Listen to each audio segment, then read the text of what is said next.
آگے اللہ فرماتے ہیں انسان سے ایک شکایت کرتے ہیں، وَلَئِنْ أَذَقْنَا الْإِنسَانَ مِنَّا رَحْمَةً، اللہ فرماتے ہیں ہم انسان کو خوشیوں میں رکھتے ہیں، نعمتوں میں رکھتے ہیں، بڑے مزے سے زندگی گزارتا ہے، کہتا ہے اللہ کا دیا میرے پاس بہت کچھ ہے، اور اس میں اس کا مقصد شکر کرنا نہیں ہوتا، اترانا ہوتا ہے۔ بعض دفعہ نا لیبل بڑا اچھا لگاتے ہیں لوگ، الحمدللہ اللہ تعالیٰ نے مجھے کیسی اچھی گھڑی دی ہے، مقصد ہوتا ہے غریب کو نیچا دکھانا۔ اللہ کا دیا بہت کچھ ہے اپنے پاس، سمجھ رہے؟ آج کل نا یہ اللہ کا شکر ادا کر رہے ہوتے ہیں، لیکن مقصد ہوتا ہے سامنے والے کو اللہ کا شکر ہے میرے پاس مرسیڈیز ہے، بے رکشے والے کو کیوں بتا رہے تو یہ بات شو مارنے کے لیے نا، اللہ کا شکر ہے۔ تو اللہ کہتے ہیں یہ جو ناشکرے لوگ ہیں نا، یہ اصل میں ناشکرے ہیں۔ تو یہ کیا ہوتے ہیں؟ وَلَئِنْ أَذَقْنَا الْإِنسَانَ مِنَّا رَحْمَةً، جب انسان کو ہم کوئی رحمت کا مزہ چکھاتے ہیں، اترانے لگتا ہے، ثُمَّ نَزَعْنَاهَا مِنْهُ، جب اس سے وہ رحمت چھین لیتے ہیں، إِنَّهُ لَيَئُوسٌ كَفُورٌ، ناشکری کی اور مایوسی کی باتیں شروع کر دیتا ہے۔ اللہ کو یہ طرز بالکل پسند نہیں ہے، نعمتوں میں اترانا اور غموں میں ناشکری کرنا۔ غموں میں ناشکریاں کیسے ہوتی ہیں؟ ایک صاحب تھے نمازی، ان کے بچے کا انتقال ہو گیا، چھوٹے بچے کا، بڑی اللہ رسول کی باتیں کرتے تھے۔ ایک دن میں ان کے پاس گیا، میں نے کہا آپ کے بچے کا، بہت پرانا واقعہ 25-30 سال، کہتے ہیں یار میرے بچے کا انتقال ہو گیا، اللہ کو پتہ نہیں میں ہی ملا تھا، میرا ہی بچہ مارنا تھا، اس قسم کی باتیں۔ میں نے کہا آپ تو نماز پڑھتے ہو، آپ ایسی ناشکری کی باتیں کیوں کر رہے ہو؟ کہہ رہے نہیں خود سوچو یار، اتنے سال میں نے اس کو پالا اور یہ ہو گیا وہ ہو گیا۔ تو بہر خیر کچھ نہیں کہا، ایسے آدمی کو کیا نصیحت کرے انسان۔ تو آج کل یہ ناشکری کی باتیں زبانوں پہ عام ہیں۔ بھائی نعمت ملی ہے اللہ نے دی ہے، بھائی بھیک میں ملی ہے، ہمارا کمال نہیں ہے، چھن گئی، چھینی کس نے ہے؟ اللہ نے، تو وہ ہمارا دشمن تو ہے نہیں۔ جب دشمن نہیں ہے تو بھائی اسی میں ہماری کیا ہوگی؟ خیر ہوگی، صبر کریں گے۔ ابھی میں بیماری چل رہی ہے نا، بہت لمبی ہو گئی ہے، کل میں بہت ٹینشن میں آ گیا نا، بخار بھی تھا اور درد بھی جسم میں نے کہا یار ٹھیک ہی نہیں ہو رہے، اپنے آپ سے میں باتیں کر رہا ہوں، یار کچھ زیادہ ہی لمبا ہو گیا یہ بیماری میری، ٹھیک ہی نہیں ہو رہے، اینٹی بایوٹک کا کورس بھی ہو گیا، سب کچھ ہو گیا، ٹھیک ہی نہیں ہو رہے۔ پھر میں نے بیٹھے بیٹھے اپنے آپ کو پتہ کیا تسلی دی، میں نے کہا زیادہ سے زیادہ کیا ہوگا؟ مر جائیں گے۔ اپنے آپ کو میں نے سمجھا اس سے زیادہ کچھ نہیں ہوگا، تمیز سے بیٹھے رہو، جب اللہ کو ٹھیک کرنا ہوگا ٹھیک کر دے گا آرام سے۔ تو ایسے ہی چل رہے ہیں، کافی ٹھیک ہو گیا اللہ کا شکر، یہ سوچ کے ٹھیک ہو گیا۔ تو یہی سوچا میں نے کہا کیا ہوگا، آواز بیٹھ جائے گی تو اور بند ہو جائے گا گلا، تو کب تک بند ہوگا؟ تو پھر بند ہوتے ہوتے یہ ہو جائے گا، پھر وہ ہو جائے گا، پھر وہ ہو جائے گا، بالآخر ہاسپٹل میں ایڈمٹ ہو جائیں گے، نلکیاں لگ جائیں گے، بالآخر انا للہ و انا الیہ راجعون۔ اینڈ تو یہی ہے نا، اللہ نہ کرے ایسا ہو جائے، کوئی فرشتہ آ کے بولے اچھا یار مجھے تو پتہ ہی نہیں تھا یہ آپشن بھی ہے، اللہ صحت دے دے، لیکن زیادہ زیادہ یہی ہوگا نا، تو بھائی چھوڑ دو اللہ پہ۔ انسان پتہ کیا سوچتا، ہائے میرے بچوں کا کیا ہوگا، ہائے میرے فلانے کا کیا ہوگا۔ بھائی اللہ سے لڑ نہیں سکتے، ہم جو کر سکتے ہیں زندگی میں ان کے لیے کرو، جو ہمارے بس میں نہیں ہے اس میں غم مت کرو۔ ہاں اپنی زندگی میں ان کے لیے آپ کچھ نہ کرو کہ مر گئے تو بےچارے روڈ پہ گھومتے پھر رہے ہیں، یہ غلط ہے۔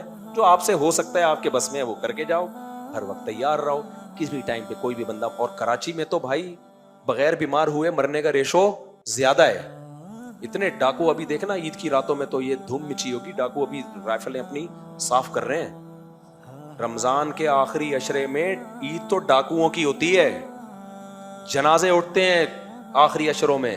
ابھی ہمارے جامعہ رشید کے ایک استاذ کو ڈاکو نے گولی ماری ہے، جوان ینگ استاذ۔ اور ابھی دیکھنا حکومت 27ویں رات میں نا دعاؤں کے بجائے بد دعائیں زیادہ کرو۔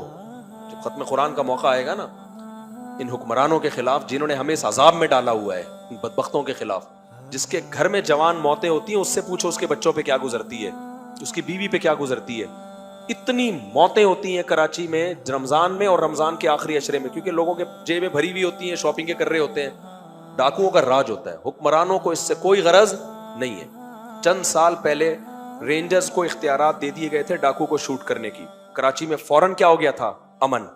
گورنمنٹ اگر آج بھی رینجرز کو مکمل اختیارات دے دے کہ ڈاکو نظر آئے جان سے مار دو، 3 دنوں میں کراچی میں امن ہو جائے گا، لیکن گورنمنٹ کبھی بھی یہ کام نہیں کرتی۔ کیوں نہیں کرتی؟ شاید ان کے اپنے بندے بھی اس کام میں ملوث ہوں۔ یہی ہوگا. کہتے ہیں ہم کیوں رینجرز کو, میں رینجر جب بھی بات کرتا ہوں کہہ رہے ہیں گورنمنٹ ہمیں اختیارات ہی نہیں دیتی ہے. تو اب خیر یہ کیا قصے ہم تراویح میں لے کے بیٹھ گئے, تو بس جلدی سے بات کو سمیٹ کر ختم کرتا ہوں. اللہ فرماتے ہیں اگر کوئی غم پہنچتا ہے انہ لیئوس کفور, یہ مایوس بھی ہوتا ہے اور ناشکر بھی. سورہ ہود اگر آپ کو قرآن آتا ہو نا عربی میں, خدا کی قسم سننے سے کلیجہ پھٹنے لگتا ہے. اتنی اس کی آیتوں میں ایسا تناسب ہے. کسی اچھے قاری کی آواز میں سورہ ہود ترجمہ سامنے رکھ کے سنا کریں, بہت مزہ آئے گا. بس 2-3 آیتیں میں پڑھ لیتا ہوں. اور اللہ کہتے ہیں وَلَئِنْ أَذَقْنَاهُ نَعْمَاءَ بَعْدَ ضَرَّاءَ, اللہ کہتے ہیں پھر اگر ہم غم اس سے دور کر دیں, پہلے تو بڑا روتا ہے اللہ اس عذاب میں ڈال دیا, مجھے نکال لے مجھے نکال لے. اللہ کہتے ہیں پھر ہم جب دوبارہ اس کو خوشی دے دیتے ہیں لَيَقُولَنَّ ذَهَبَ السَّيِّئَاتُ عَنِّي إِنَّهُ لَفَرِحٌ فَخُورٌ, پھر شیخیاں بھگارنے لگتا ہے, پھر کیا کرتا ہے اترانے لگتا ہے, اور اپنے رب کو جو غم میں تھوڑا بہت رب یاد بھی آ رہا تھا نا, اس رب کو بھول جاتا ہے. یہ انسان کی کیا ہے حالت ہے.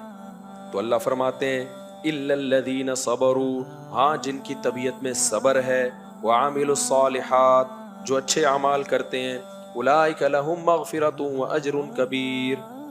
ان کی یہ کنڈیشن نے, نہ یہ خوشی میں آپے سے باہر ہوتے ہیں اور نہ یہ غموں میں کنٹرول سے باہر ہوتے ہیں. کسی کے گھر میں دینداری کا اندازہ لگانا, ان کے گھر میں میت سے لگا لیا کرو اور شادی سے لگایا کرو. شادی میں خوشی ہوتی ہے اور میت میں کیا ہوتا ہے غم.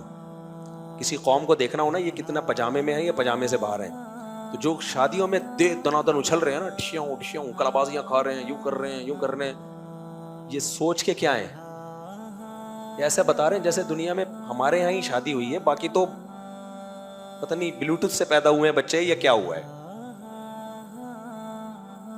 میں ایک جگہ گیا کہیں نکاح پڑھانے, میں نے ان کو پہلے کہا غیر شرعی شادی میں نہیں جاؤں گا. میں گیا ہوں تو 1 گھنٹہ لگا بارات کو پہنچنے میں, وہ ٹھیوں ٹھیوں کیا ہو رہا ہے, اتنی بڑی ٹینشن یار. میں نے کہا تم لوگوں نے کیا کہا, اگر ہم نے اس طرح سے کی ہوتی تو ہم تو ایک ہی پہ آ کے پھنس چکے ہوتے. اب تو کیا ہو رہا ہے, دولہا گانے سنا رہا ہے دلہن کو شادی میں, دلہنیں اس کے ساتھ آ کے بیٹھ رہی ہیں اور سارے مکس گیدرنگ ہے, لڑکے لڑکیاں مکس ہو رہے ہیں. چھوڑ دو یار چھچورے پن کو, کیا کرو بس کرو بس کرو. تو شادی میں اللہ کی حدود سے کراس کر جانا, یہ اس کی علامت ہے کہ دینداری بولو نہیں ہے. آپ کو پہلی دفعہ کوئی خوشی ملی ہے, اس سے پہلے آپ نے کوئی خوشی کبھی دیکھی نہیں, آپے سے باہر ہو جاتے ہیں. اور غم میں بھی ایسا ہی ہے, میت ہوتی ہے تو وہ جو رو رہے ہیں ہاں ہو, ایسے پروگرام چل رہے ہیں باقاعدہ رونے. کل کسی نے بڑی اچھی ایک ویڈیو بھیجی, نہیں شیئر بتاؤں گا آپ کو, پھر وہ غلط ہو جائے گا. اچھا خیر, وہ لوگ سمجھ جائیں گے کس کی بات ہو رہی ہے. خیر, تو ہم نے علماء کے بزرگوں کی صحبت اٹھائی ہے, ان کی خوشیاں بھی دیکھی ہیں اور ان کے غم بھی دیکھے. خوشیاں بھی چہرے سے خوشی کے آثار جھلک رہے ہوتے ہیں, حدود میں رہتے ہیں اور دل سے خوش ہوتے ہیں. اور جب غم ہوتا ہے, ہمارے نبی کیسے خوش ہوتے تھے, حتیٰ اذا سر استنار وجہہ کأن وجہہ قطعۃ قمر. حضرت کعب بن مالک کی توبہ قبول ہوئی نا, ہمارے نبی کے چہرے پہ خوشی. تو یہ نہیں کہ حضرت کعب بن مالک نے ڈھم ڈماڈم شروع کر دیا اور پورا نائٹ پروگرام ہوگا معاذ اللہ, اور جی میری توبہ قبول. وہ کہتے ہیں کعب بن مالک اسلام لانے کے بعد میری زندگی میں اس سے بڑا خوشی کا دن نہیں آیا. بخاری مسلم کی حدیث ہے. اتنے خوش تھے, اتنے خوش کہ جو خوشخبری لے کر آیا, کہتے ہیں میرے پاس تحفہ دینے کے لیے کچھ بھی نہیں تھا, اوپر چادر پہنی تھی میں نے اور نیچے لنگی, وہ چادر اتار کے میں نے اس کو دے دی. یہ ہے خوشی کا اظہار, سمجھ رہے. اور اتنے خوش تھے, یہ نہیں کہ اب کوئی بھنگڑا ہوگا تو فلانا ہوگا. تو پھر جب نبی کے پاس آئے, کہتے ہیں نبی کا چہرہ 14ویں کے چاند کی طرح خوشی سے چمک رہا تھا. فرمایا ابشر بخیر یوم مر علیک منذ ولدتک امک, اے کعب تیری ماں نے جب سے تجھے جنا ہے نا, اس سے بڑا تیری زندگی میں خوشی کا دن نہیں آیا. اس دن کی میں تجھے مبارکباد دیتا ہوں.